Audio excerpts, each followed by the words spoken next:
The Meaningful Use program was intended to make electronic health records fully functional, allowing physicians to coordinate care and giving patients a window into their own results. If they performed as intended, they would eliminate redundancies, like duplicate lab tests.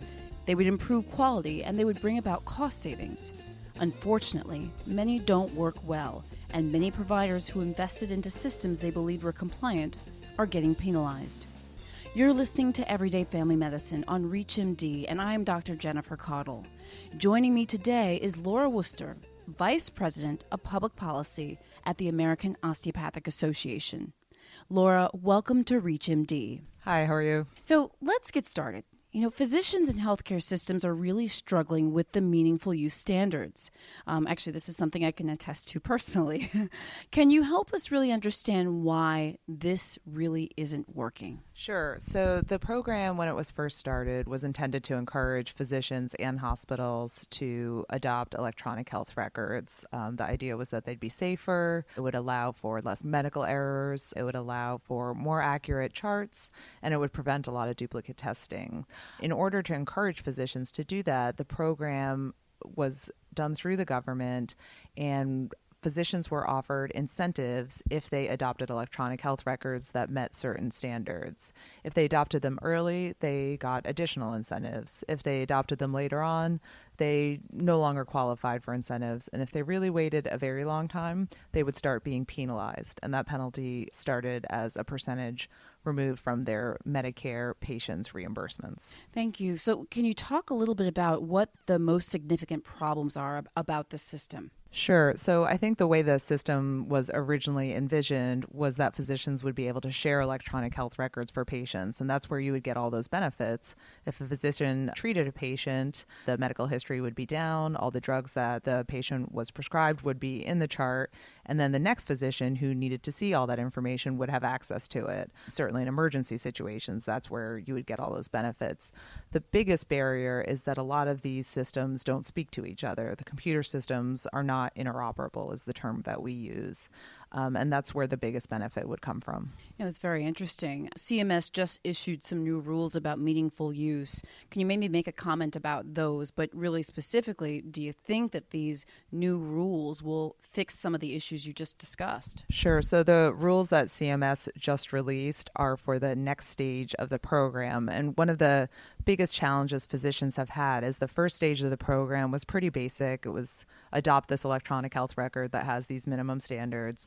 The next phase started to put in a lot of sort of a high bar for physicians to reach to encourage them to use some of these more interoperable features. Unfortunately, those are the features that don't work. So physicians maybe had to transmit a summary of care to another physician a certain number of times, which that's a great idea.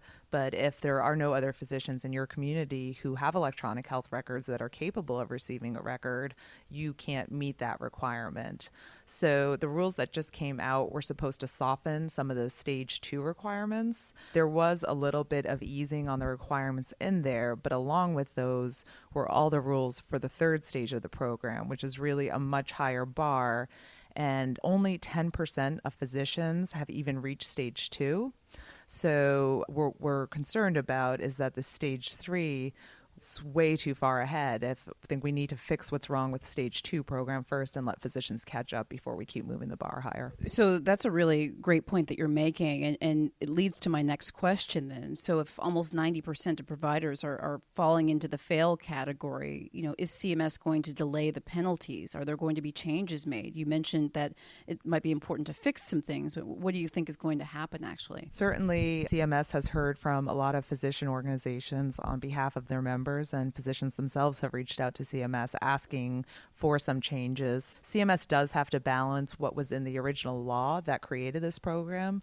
So to make changes to it might actually end up requiring congressional action. So I think CMS is looking at what's possible. The AOA has certainly been working with the agency to figure out if there are ways that we can ease some of these requirements for providers. The biggest hurdle on the program is that when Congress passed it, the way it was structured is that it has a sort of all or nothing pass-fail approach. So a physician could purchase the system, they could implement it, They could report on all the measures in it.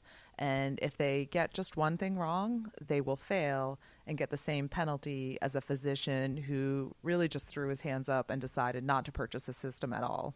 So I think that's one of the biggest problems is it's really penalizing physicians who are trying to do everything right, but whether they've had a technical issue, whether their vendor didn't end up upgrading systems the way they were supposed to, whether they moved practices and had their year interrupted, all those things are making it really hard for physicians to succeed. And I think that's why we're seeing that really low number of just a little over 10% who have made it to stage 2. The American Osteopathic Association is the professional home for the nation's 122,000 DOs and osteopathic medical students.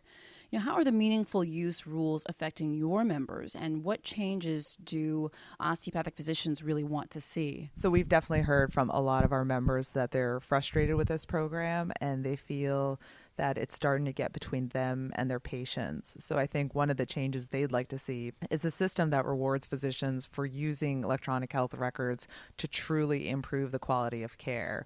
Right now, it's a lot of check boxes, and that has really nothing to do with how osteopathic physicians treat their patients. It gets in the way of looking at that whole person approach. That's interesting. That's actually one thing I was thinking of as an osteopathic physician myself. That's something that I spend a lot of time doing is clicking boxes and checking off boxes. And you do have to wonder if that's what you want to be spending your time doing, and if that's in the best interest for the patient.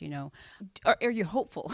I guess I'm speaking for myself and for all of my colleagues out there, osteopathic physicians, allopathic physicians. Are you hopeful that some of these things really will be heard, that our voices will be heard with regards to click boxes and other things? Yeah, I think we're hitting sort of a groundswell, especially this year, and I think as this year ends, that's where we're going to hear the most. Congress has started to really take an interest. Members of Congress are listening to the physicians that are in their districts. This is the biggest complaint that they hear. And there have already been several bills put out by different members of Congress to try and address some of this. The House of Representatives passed a bill called the 21st Century Cures Act earlier this year, and it focuses mostly on innovation and pharmaceutical and research, but there was also a big section on it on interoperability of electronic health records that made a lot of changes or proposed a lot of changes for vendors. It required a lot of transparency so that physicians would know what type of systems they were buying, and they would have maybe some hardship exceptions if their vendor, for example, went out of business or their products didn't end up meeting the government standards. So I think we're seeing a lot of action by Congress to take this seriously and do something. I think what ends up happening exactly will remain to be seen, but I'm hopeful that physicians will see some relief soon. That's helpful to know. What do you think is the best approach for physicians who are listening, physicians who want their voices heard?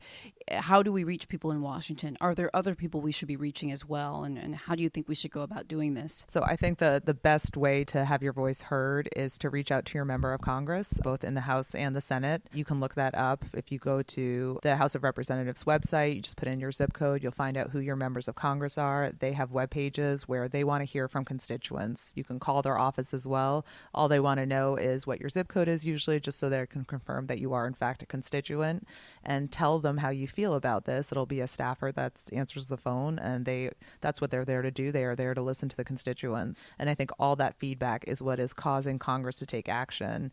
And when Congress takes action, it puts pressure on CMS, and then hopefully CMS will be able to work with them to come up with a solution that benefits physicians and their patients. Well, thank you so much.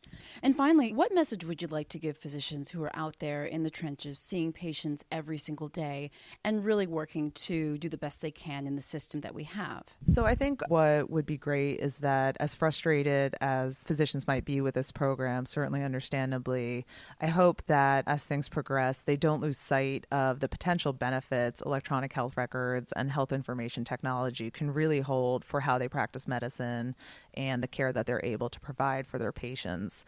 I think a lot of these can become really great tools to have more information about your patient, and the more information you have about your patient, I think the better you can have that whole person approach to treating them successfully. Well, I want to give a big thanks to Laura Wooster. She's the Vice President of Public Policy at the American Osteopathic Association. Thank you so much for having me. I'm your host, Dr. Jennifer Caudle, and you've been listening to Everyday Family Medicine on ReachMD. To download this podcast and others in this series, please visit us at reachmd.com/everydayfamilymedicine. And we encourage you to like, share, and comment on this podcast. Thank you for listening.